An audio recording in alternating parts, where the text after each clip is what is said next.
Sweet တင်နေကြတပတ်စာလေးတင်ပေးလိုက်ပါတယ်။စနေတိုင်းတင်နေတာပြီးခဲ့တဲ့ဘက်က2ရက်တည်းထွက်လို့မတင်လိုက်တာပါနော်။ဒီတပတ်20ရက်4လကနေ24ရက်4လအထိကိုပိတ်ရက်မရှိပါဘူး။9ရက်လုံးဖွင့်ပါမယ်။တင်နေကြအတိုင်းမြူကနန်းလေးက3ခွန်မြူပရိတ်ကတော့38ပါ။အဲ့ဒီအပင်လေးတွေကတော့ကင်လို့ရပါတယ်။ပြီးခဲ့တဲ့အပတ်က2ရက်တည်းဖွင့်တာတော့အဲ့ဒီမြူကနန်း3ခွန်က3ခွန်အတွဲလိုက်ထွက်တယ်။ပြီးခဲ့တဲ့အပတ်ကလည်း2ရက်တည်းထွက်တာကိုမြူကနန်း3ခွန်မှာဒီတစ်ပတ်လည်းမြူကနန်းက3ခွန်မှာမြူကနန်းကမပြောက်သေးဘူးဆိုတဲ့အကြောင်းပြောချင်တာပါနော်မြူပရိတ်ကတော့38ပရိတ်ပါပြီးခဲ့တဲ့အပတ်ကတော့မြူပရိတ်မထွက်သေးပါဘူးနော်မြူပရိတ်38ကလည်းပြီးခဲ့တဲ့2ရက်ထဲထွက်တာလွင်ကျန်တဲ့အပတ်ဒီအကုန်လုံးမှန်ပါတယ်နောက်တစ်ခုအင်္ဂါအထိ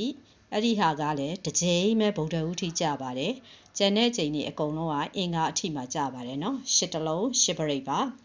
အကွက်30ဖြစ်တဲ့အတွက်များတာတော့များတယ်ဒါပေမဲ့ရက်ကတော့နည်းတယ်တပတ်ပဲဗုဒ္ဓဦးထိကြပြီးတော့ကျန်တဲ့အပတ်ဒီအကုန်လုံးကအင်္ဂါထိကြတယ်ပြက်ပင်မရှိသေးပါဘူးเนาะ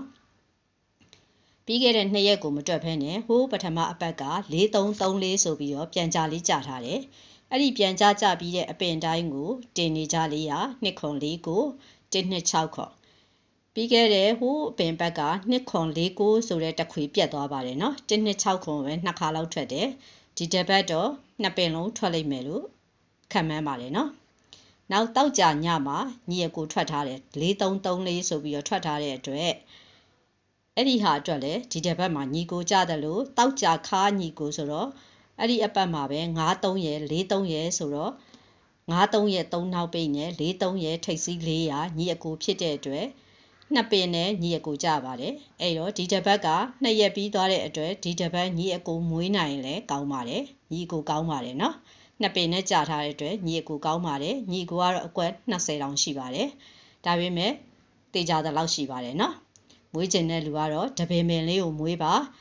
မြူကနန်းရောမြူပရိတ်ကောအင်္ဂါထီရောမဖောက်သေးပါဘူးပြန်ကြတော့နှစ်ခုကတစ်ခုစီပဲထွက်တဲ့တဲ့ပြန်ကြကြင်ရတာ16ကွက်ပဲနဲပေမဲ့သူကနှစ်ပင်ကိုတပင်ပဲထွက်တဲ့သဘောဖြစ်နေတော့ဘယ်အပင်လာမယ်ဆိုတော့ဘယ်နှစ်ပင်လုံးလာတယ်ဆိုပေမဲ့ဘယ်ပင်ရင်လာမှန်းလည်းမသိပါဘူးเนาะအဲ့တော့မြူကနန်းကိုအရင်ကိုင်းချင်းကိုင်းဒါမှမဟုတ်လည်းညီအကိုကိုင်းချင်းကိုင်းကောင်းပါတယ်เนาะအင်္ဂါ8တလုံး8ပရိတ်ကတော့တော်တော်လေးကောင်းပါတယ်အဲ့ဒီဟာကပြက်ပင်လုံးဝမရှိသေးပါဘူးเนาะဗုဒ္ဓဦးထိသာရွေ့တာပါပြက်ပင်မရှိသေးပါဘူးเนาะဆွေရဲ့တပတ်စာလေးကြည့်ပြီးတော့ဝင်ငွေတွေတိုးနိုင်ကြပါစေเนาะ